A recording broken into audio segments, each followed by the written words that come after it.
one part out.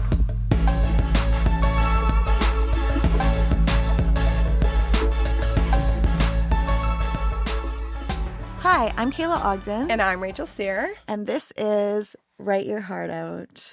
I almost said it with you. I know. I think it's, I don't know. No, we should not say it together. I agree. We should not do this. How are you? It's been a minute. Yeah, it has been a minute. I'm actually excellent. Oh, I love that for you. Yes, I'm excellent. Yeah, how are you doing? I'm fine. Yeah, okay. Yeah. It's a busy season. It's a busy season, and I've got a lot of busyness. Yeah, has that interrupted your writing life, or how's that going? Yeah, the writing is definitely at a minimum, and then the editing's at a minimum, and that sucks.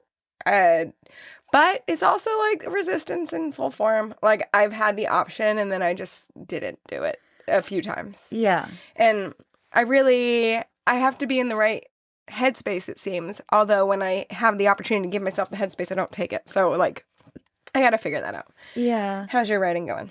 Oh, it's weird. But just back on you for a sec. Oh, sure. You're not getting out of this so easy. Is there anything that you find enjoyable about the editing process? Oh, sure. I don't not like it. Okay. Yeah, it's just, it's more of tedious. Yeah. And it's not as fun. Yeah, I found that, like, with you, with the storytelling and the pantsing, the coming up with things by the seat of your pants, that you were so excited about it. Like, yeah, a little manic. Manic, yeah. Yeah. That's what I would call it. I think that's the only way to describe it. Like, I was really, like, dive head first, write a book in a month, and then now I have to do things to it. Two things, I know. Yeah. Oh my gosh, it's so crazy. With me, with the editing, I really have hit a wall. I've messed with this book so many times that I'm just feeling like I just really need, like, help and support from somebody who, you know, knows this aspect of like developmental editing. A couple of years ago, I met this mom at a school, and she is, I just don't really know her anymore. We just don't run into each other ever because our kids don't go to the same school anymore. Her name is Zoe Harris. And I loved her and her husband. And I told her that I was writing a book because I was writing this book even then. And she said that she had this best friend in the UK called Joe, and that Joe had worked on a book for like 5 years, and that she had, you know, gone through the whole querying process and, you know, didn't get any bites. And she just didn't want to give up on her novel. So then she hired somebody who helped her with it. Yeah. Zoe told me, she's like, the book is coming out soon. I was like, okay, cool. Well, why don't we do a little book club and read it and all this stuff? Yeah. And the book came out, and it is called You'd Look Better as a Ghost. Oh, geez, Louise. But I like that title. Isn't that amazing? Yeah. It's such a good title. And her name is Joanna Wallace. So her book came out, and it was everywhere. Wow. Like, it has this gorgeous, like, lime green cover. Okay, yeah. It's so eye-catching. Totally. Right? And in San Mateo, I went into, like, the Barnes & Noble, and it was on a huge display. Cool. Good for her. And yeah, amazing.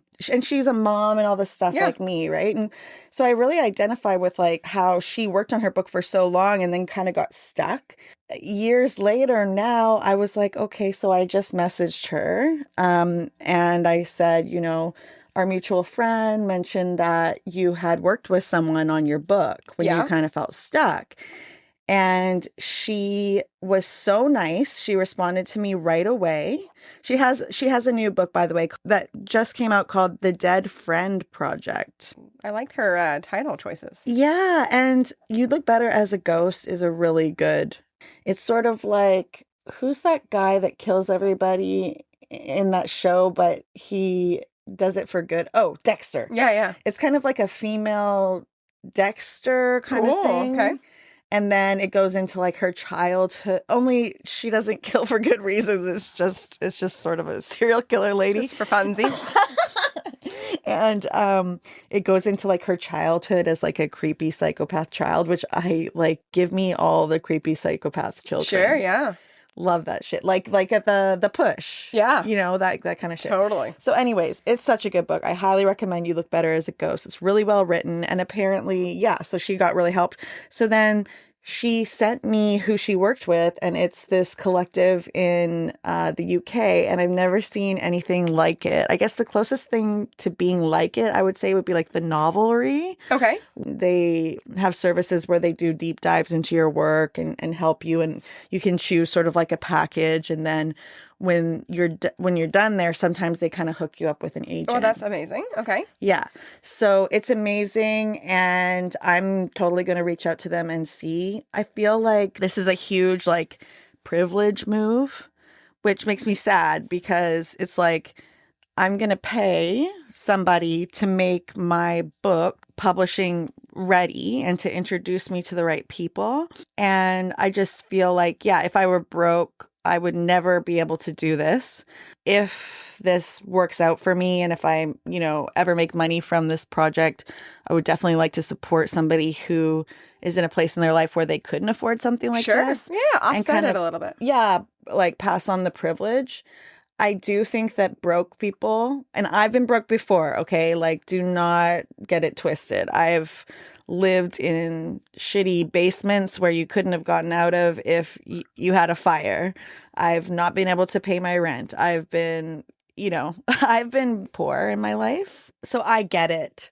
But at the same time, I kind of like want to back myself. Absolutely. It's sort of like... the beautiful place about privilege is that you can do those things, and that you're thinking of how you can pay it forward is the best possible position to be in.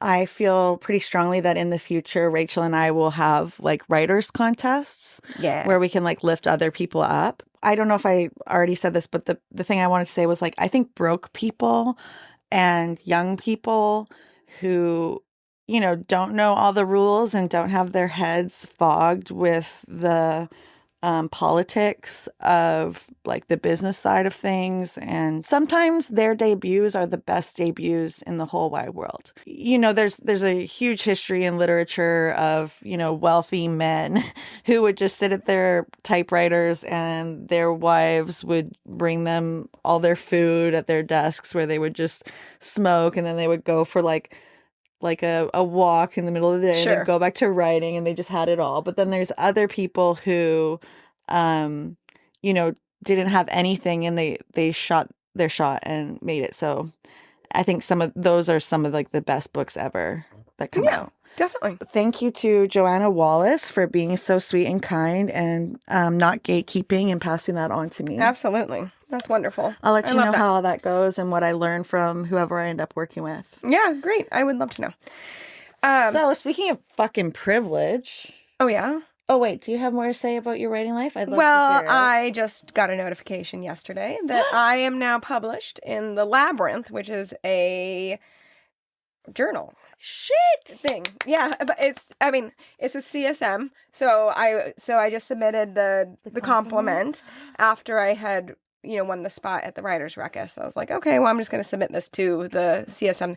I don't know how many things they receive. I have no idea what the Labyrinth is like. I never had a copy of it myself, but it's a like quarterly publication that they do, and so I'm going to go grab a hard copy of it. All right. So as our regular listeners know, we have talked about Louis C.K. on the pod before.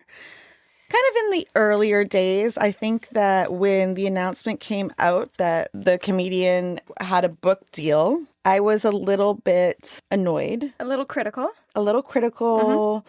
I just was like, oh, great, you're an author now. We'll talk about privilege, right? Like that was your segue here. Exactly. Yeah. Privilege, yes. And also, like, at the same time, Mr. Beast announced that he was going to have a novel with James Patterson. I was just this is so fucking annoying. Yeah, that was a long time ago. Yeah, that was one of our first episodes, I think.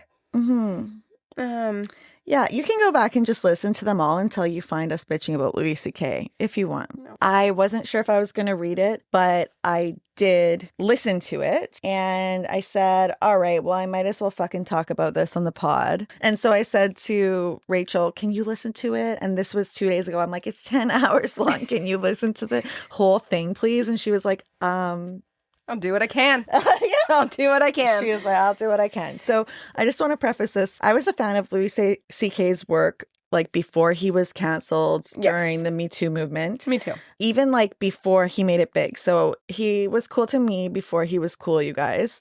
I watched his first show, Louis. Yep, I remember And that. like I kind of liked it. I watched all of his comedy specials and I watched clips of his Howard Stern appearance, one of them anyways. God, I'm sure that was raunchy AF. It was super raunchy. And I followed the news as he was canceled, reading several accounts of the abuse and his apology. Which was in 2017. Oh, if that's anyone, when that was? Yeah, that was part of the article that I read. So I have that noted. 2017 was the Me Too cancellation movement. What the fuck? That was so long ago. I know. It's 2025 now. Well, almost 2026. Like by the that time. was 9 years ago? Yeah. Isn't that This wild? is weird. That's giving me the heebie-jeebies. 'Cause I know. I feel like it wasn't that... You know, I really Wait. conflate Me Too and 2020 and COVID. BLM and all of those feel very connected to me. Yes, they do. I think it was just an intense set of years. Like that was a very intense, like 5-year span that got really condensed in our heads. Yes. You know, from 2017 to 2022, I think was very intense. So I read his apology, the one where he promised to step back and listen for a while. But to use a Taylor Swiftism, that time was quite short. After he decided the dust was settled, he was getting back on stage, doing his own stand-up comedy production. I followed his newsletter. I watched his sort of comeback special. And then I bought the audiobook for Ingram. It's a work, he said, isn't a comedy, but a work of literary fiction, which, by the way, somebody calling their own work literary fiction, like in public, as a way to describe it, to me is sort of crazy. Okay, I don't know why? Because... What would be the term that feels better? Just my debut novel?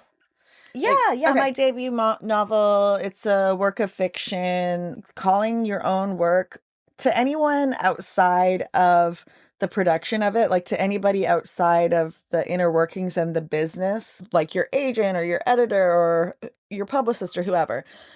I feel like it's sort of like braggy and weird. So the use of the word literary feels elite. To me, yes. Okay. Exactly. No, I definitely resonate with that. It's like you're calling it literary before anybody else has, basically. Like, and it's gauche. By all intents and purposes, it is literature, right? However, the word literature definitely feels literary. Right. Elevates it. Exactly. It's like he's saying, like, this could win awards. This is the next great American classic. Like, that's how it feels to me. Like I would completely agree. Yes. He's totally presenting like that. Oh, I just wanted to say, like, so it sounds like I am Louis C.K.'s biggest fan ever. It's not like I'm walking around, was before he was canceled, like wearing Louis C.K. shirts, or I'd never been to his thing. But you know, those people, those creatives or celebrities that for some reason, whenever there's like a link about them, you just click it? Sure. Whether you like them or not. I think initially what drew me to Louis C.K. was he had this quality of this like bumbling, self-effacing, everyday dude. He does definitely have that. And masculine, and you know, he had like the dad bod and stuff. And when he would talk about men, he would be like, "We're so disgusting. Like, look at our big disgusting dicks." And then he'd be like, "But women, they're so beautiful." And he's like, "A vagina shouldn't be called a vagina. It should be called like a flooba floop floop, like a butterfly floop, or it's so like beautiful and delicate." And like he would juxtapose like his disgusting self against the goddess like beauty of women, and how much he just wanted to be near them and like fuck them essentially. And for some reason that charmed me very much. I think. Yeah, up until initially. he was using his powers for evil. Yes. Or not, I mean, evil. Okay, yes. Yeah, he definitely, I mean, the whole thing is that he brought comedians into his hotel room who were not as successful as him, who thought they were going to get a leg up in the industry, or they were doing some networking, and then he asked them for permission to jerk off in front of them, and they uncomfortably laughed and said yes, and then he jerked off to completion, and then they ran out the door. Right. Which that's all crazy and sketchy and a power trip and everything, right? Although he does say later, he's like, I always ask for consent. The part afterward, I think is, I don't know, you'd have to ask the women, but to me, it's almost worse because it's like after that he talked to his agent or his handler or whatever and was like he shot things down, and all his comedian friends around like shut the women down when they tried to talk about it. Right. And it affected their whole careers. Right. It's one thing to have some nasty guy jack off in front of you in a hotel room with your friend and run away screaming and be like, I can't believe that fucking happened to us. That's disgusting. And it's another thing for your whole career to then suffer because you witnessed that thing. Totally. Anyways, piece of shit, all the shit that he did. But even after I knew about all this shit that he did, I still clicked on the links. Like I said, I still ingest everything. And I just, for some reason, find it fascinating. There's obviously a huge debate over whether we can engage with people's work when they're not nice people, like they're shitty people. Right. Like, for example, like I don't listen to Michael Jackson. Sure. Even though he's dead and none of the money would go to him or whatever, it's too creepy to me. And like, I just can't, when he was alive, like I could never like be a fan of him because I was like, he's a pedophile. He's a disgusting child rapist. It's really tricky to support. It's really tricky to support artists that you know are bad people. Even Picasso now, like I look at his work and I'm like, ugh. What did Picasso do? He was like a very known, very abusive towards women, like extremely abusive person. And like, fuck. Yeah. Which sucks. You know, it's like, yeah. Okay, so many people, not just creative, so many people do bad things. And there's like a really hard line we all have to walk of where does the support stop and where does it. A lawyer could be a really shitty person but a great lawyer, but nobody's asking about their personal life, you know, to hire them. Yeah, exactly. And so because we have this, you know, quote unquote benefit of knowing the personal lives of these artists, then we have the, you know, the right to judge them and the discretion. I think that once you have the knowledge, you should use the knowledge. So I mean, it's just a fine line to walk. It's fine. Yeah. You know, and people are like, okay, don't put your money toward, like, vote with your money, which I get, right? It's like, don't shop on Amazon. Don't buy Louis C.K.'s book or don't, you know, whatever. But I just, for some reason, don't care if Louis C.K. gets $2 from me buying, or actually he might get a big bag from that because he tends to produce his own shit. But, you know, I don't really care if Louis C.K. gets $10 from this. I just don't give a shit. I don't think that it affects him at all whatsoever.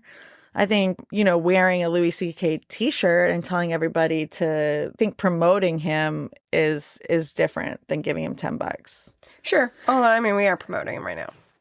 Any press is good press. Any press is good press. I mean, I have no problem with this. I think we're what we're doing is fine. I think we're good. Okay, well, if Rachel says we're good because she's a type. I am very vote with your dollar. Yeah, and you're a type 1. Type 1. She's an Enneagram type 1. A little type A and a little type 1. A little type A and a little type 1. And a little type 4 when she's stressed. Yeah, that's very true. Oh my God, we're so fucking tight on time. Fuck. Okay. Oh, well, we don't have that much to say. So let's talk about what we thought of the book. Hit me with it. Demon Copperhead by Barbara Kingsolver is a masterpiece. It's one of the best books that I've ever read in my life. It's good. And it's based on the 19th century novel David Copperfield, which was set in Appalachia. Demon Copperhead was set in Appalachia. I don't know if David Copperfield was set in Appalachia. I haven't read David Copperfield, but this brand of books, a young person, like a Huck Finn kind of thing or whatever, where they're sent out on their own with nothing, and then they come of age through this like adventure and this journey, and they go through all these trials and tribulations, right? I love reading those. Sure, me too. So I enjoyed Louis C.K.'s book, Ingram, when I listened to the audio version. But I was talking to my friend Dilara Sue about this the other day. Like, there's a really low barrier to me liking this kind of a book, a coming of age sort of tale like this, journey like this. Whereas, like, say it were a romance novel and it was written this shittily, I could not even begin to listen to it. Sure. Right? So it's like, I just like this kind of shit. So it's easy for That's me a to good like. disclaimer. Yeah. Okay. Okay. As a writer, like as an editor, like doing a critique or, rating it or something, I would say it is not a good work of literary fiction. No, and there's a lot to not like about it. I thought it was so clunky. The way that the characters spoke, I understand that he was trying to really highlight that the kid was uneducated and he really didn't know how to speak properly, but the way that it was written, the way that he narrates it on top of it feels so clunky and so ugly, not in a uneducated way. It felt just straight up ugly, like I don't want to. If you hadn't asked me to read it and listen to it, I would have stopped. Because how far did you get? And can you recap what you've sort of heard so far? Sure. So you've listened to like 3 hours? So it's a 10-hour book or 11-hour book, and I have 6 hours left. So oh, poor thing. 4 or 5 hours in. The kid starts on the farm. He's like, how old? You don't know. He really doesn't really say. You don't even know the kid's name until, well, he doesn't know, sure. But like, he doesn't even give like an example of, is this kid 4? Is he 8? Like, there's a big developmental leap. Does Louis C.K. have kids? Because he would know how to write that better. If he does have kids. Okay, well, he should fucking look at them. It's ridiculous. You get the idea that this kid's 4. And then by the time the kid's out in the world on his own, because his mom was like, you gotta go, you find out that maybe he's 10 by the looks of him, but he doesn't know his age because supposedly no one ever told him his age. Okay, fine. Talk about tell, not show. Like, he is not showing shit. You don't know what anyone could possibly look like. Apparently his mom has long hair that you find out at one point, but why? Ew. Why do we even find that out? It's like a weird, gross, watching his mom put her hair down for the first time ever? Like, I'm sorry. You've never seen your mother put her hair down even. Well, if he was 3, sure. Is he 10? We don't fucking know. And like, sorry, Mom, you put your hair down. Yeah. I just can't do it. Oh, there's a scene where his mother, she's ill and they're poor and the father has left, and not Louis C.K. I'm like, this tiny little Louis C.K. No, Ingram, the character, he's sitting on the bed with his mother and she unwraps her bun and then her hair just keeps on fall. Her hair goes all the way down her back and she sits on her hair. Right. And then her hair just starts like coming out, like it's just like falling out. And then Ingram runs back in the barn where he was previously banished to and decides he's just gonna fucking sleep out there because his mom is so gross. Yeah, right. Ooh. Yeah. So I feel like that was maybe the first and only. No, because he even tells that. I don't feel like it was showing. It wasn't like hair entwined in her fingers or like anything. It was a badly described moment that was, obviously kind of a visceral moment, but badly described. You just described it way better than he wrote it. Well, thank you.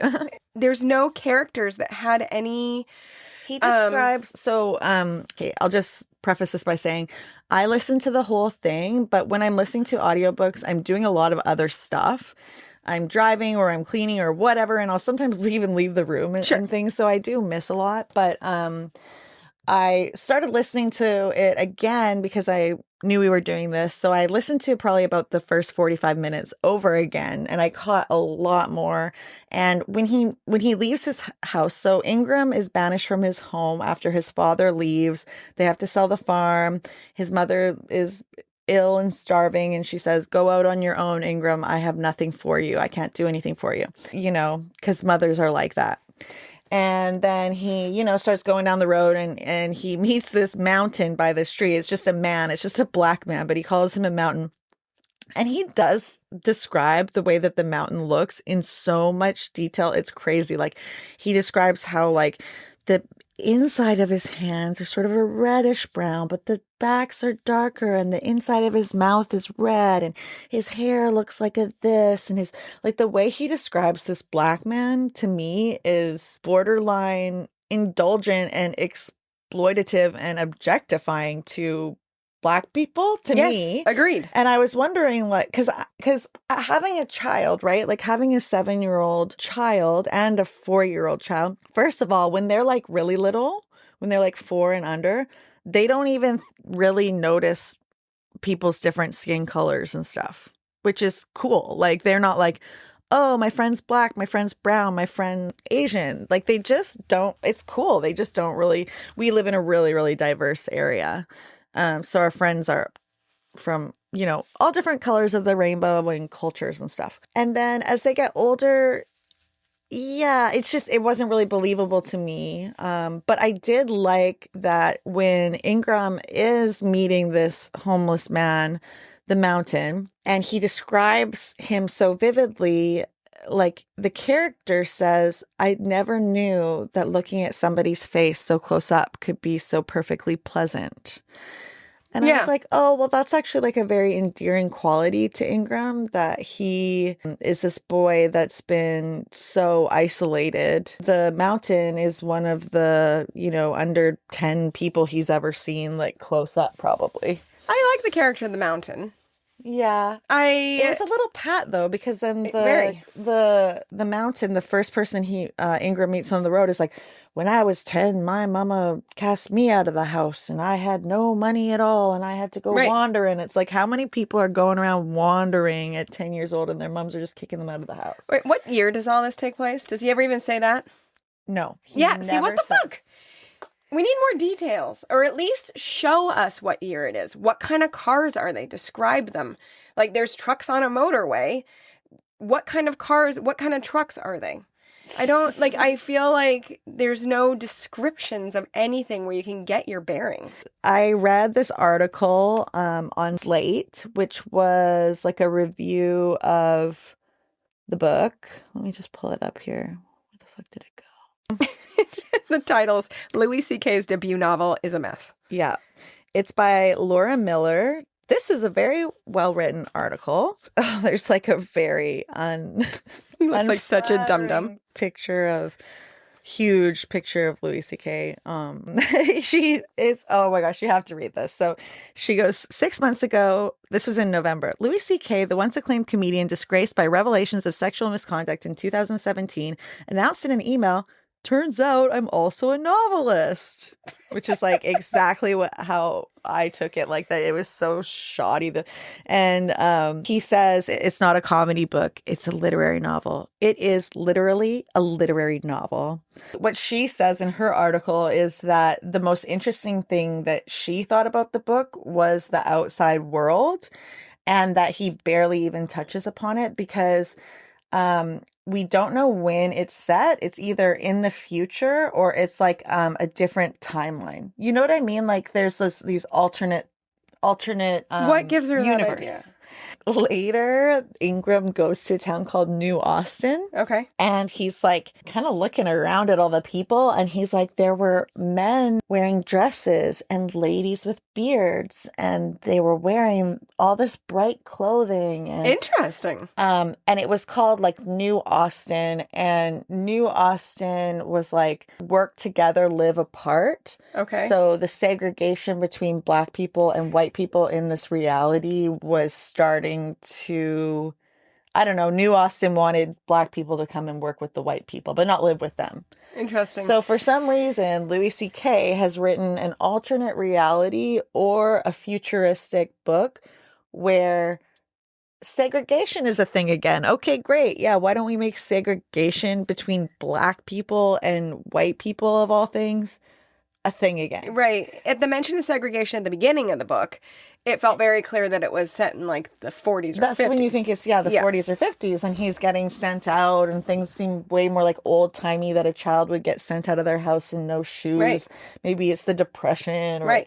Whatever. But it's like, no, it's either modern, or I think it might be like in a close future, because there's also a description of cars, which apparently makes them sound futuristic, how they like zoom so fast, and I don't know, maybe they don't have wheels or something. So See, I just took that as a dumb kid looking at a motorway for the first time. yeah, I know. So that's the other thing. What she thinks is that it would be a better book if it was more about like what's going on in the world, that was the most interesting thing to her.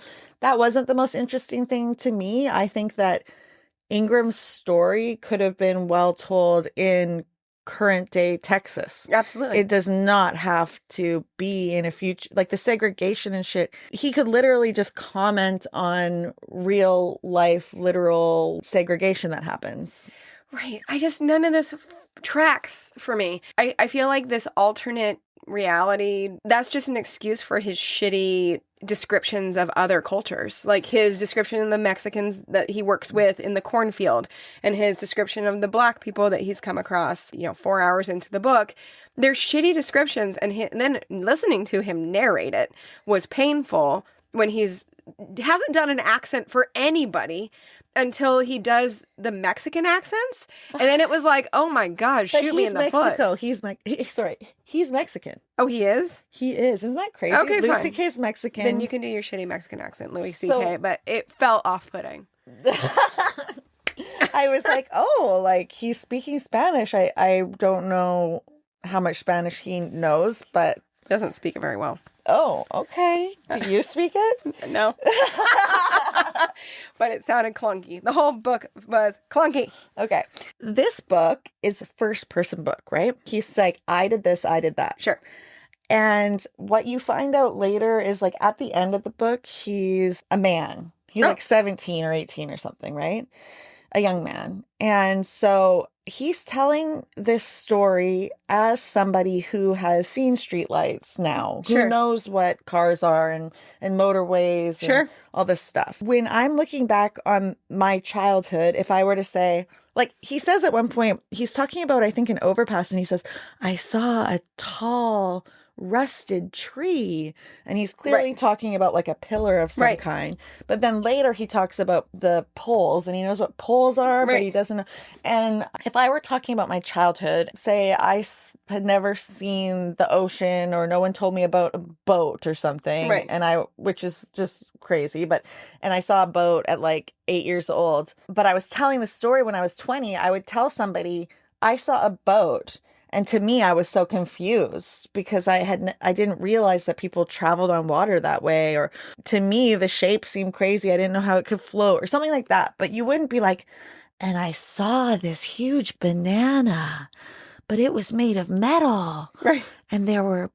Right. Your lens shifts if you're talking from the older perspective. Yes, exactly. And like so, you could say, I didn't understand what it was. I think I thought it was I felt a banana. it was this way. Like it reminded me of this, and but to act like it's first person and it's still mysterious to you. So like if you're writing from a first person point of view, but it's in the present, then it's really cool because you can write this book that starts off in like being childish. Sure.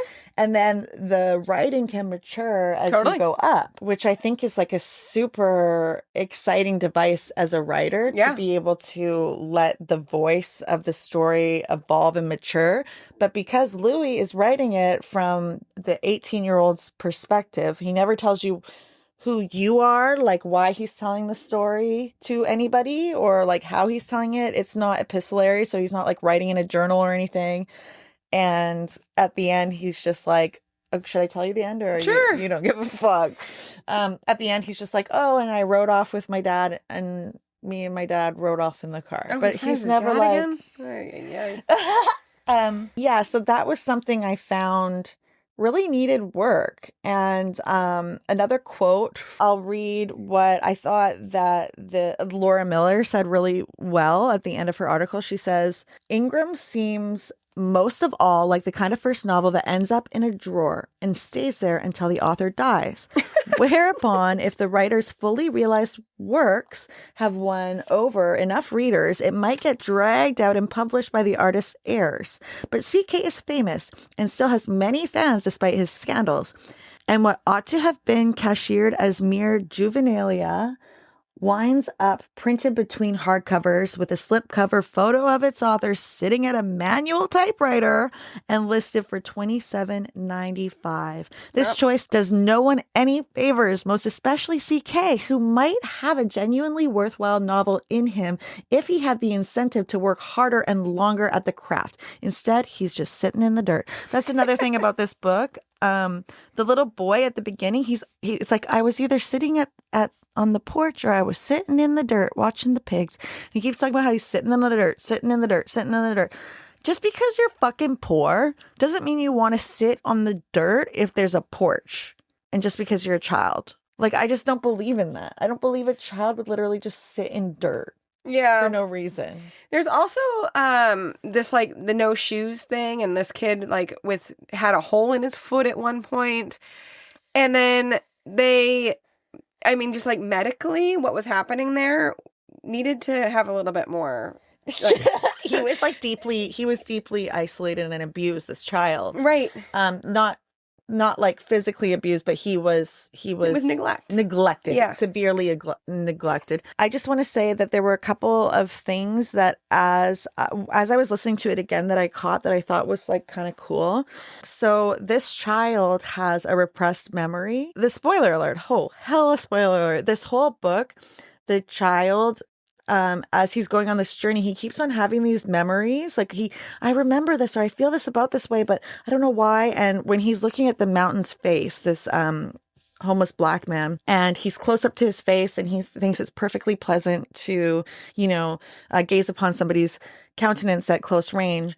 And he says, I had the feeling that I had looked upon another face this close up before, but I don't remember like who it was or how. And then throughout the book, he keeps on doing that. But to me, it kind of got lost on the first go around. But then now when I heard that, like my breath like caught in my throat, I was like, oh my God, like that was his brother who died, that he was in bed with and was sick, and like they were close, face to face, like up close. And it kind of feels like Louis went back in the book and sprinkled these repressed memories throughout, but it is harrowing. And I think that the reveal that there's a reveal as to why he got shoved in the barn, as to why he was neglected, and why he got his brother's hat, but he doesn't remember ever having a brother. I feel like that could have like made me cry or like really, really hit hard, but for some reason like it didn't. But upon listening to it again, I thought that was really harrowing and beautiful, that passage. Yeah, that had potential. Yeah, for sure. Yeah. So there were definitely gems in there. Sorry. There was another part that he says it's not a comedy book, but I literally laughed fucking out loud. So Ingram goes into this like store, which is toxic. He finds a little boy in the store, and the little boy sitting there like he's younger than Ingram, and he's just like scooping ketchup out of a can into his mouth, and he's so dirty and gross. And the little boy has this insane attitude. Ingram is like, why are you doing that? Like, why don't you eat some of this food or anything? And then the little boy kind of looks up at him and he's like, I like ketchup. I like it. Amazing little boy character who is so funny and so sassy. Like, he joins Ingram for part of the tale. And that made me laugh out loud. And I would love for Louis C.K. to write a heartfelt book like this, where there's drama and there's stakes and everything, but infuse it with a lot of comedy. So that's the perfect segue into the quote that I have that I thought was great from the New York Times article that I read. Who wrote it? A meditative Louis C.K. takes the stage. Don't call it a comeback. So it wasn't about the whole article wasn't about this book, but it was, they did talk about it quite a bit, and it's by Jason Zinnemann. He says, witnessing this gifted comedian write dutifully humorless fiction is like watching a pro athlete compete with an arm tied behind their back, or for that matter, Don DeLillo doing stand-up. I've never heard of that writer. Me Don neither. DeLillo. But I think that ties in perfectly. Yes. He probably could write something really well. Yeah. If he called it a debut novel, you'd maybe be more forgiving. We'd potentially be but so calling it literary fiction and then it being this clunky and then it not having the humor that you're saying that like you would have craved from him, add in some humor. Don't have your arm tied behind your back, Louis. Yes, absolutely. Absolutely. I think that this one should have gone in the drawer, but there's so much potential. And he was just super cocky. Yeah. And I think he needed to work with more people and take more time with it.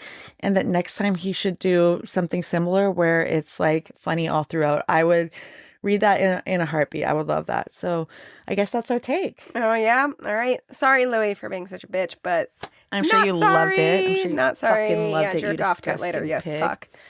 Okay, so next. Okay, and if you guys like the show, please smash that. Ooh, smash it. This is the YouTube vernacular, I think. The Zoomer YouTube. Smash that subscribe button or whatever. Give us 5 stars on the service that you're using, or write us a nice review. Literally, we will. People aren't really doing that, even though they're listening to the show. I know. And We know you're listening. We see it. We you see little it. fuck. Just kidding.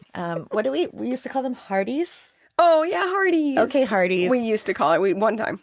Okay, Yeah. Hardies, get your little heart-shaped butts out there. And click that heart. Because you know what? When we see that, it just lets us know that you're there. And we're not just talking to each other in a closet like a couple of schizophrenic overtired. At least I know you're there. I can touch you. Yeah. You know? Yeah, I'm Here you real. are. You're real. All Oh my right. God, imagine I wasn't real. That'd be really freaky. I mean, all right. Okay, bye. Bye.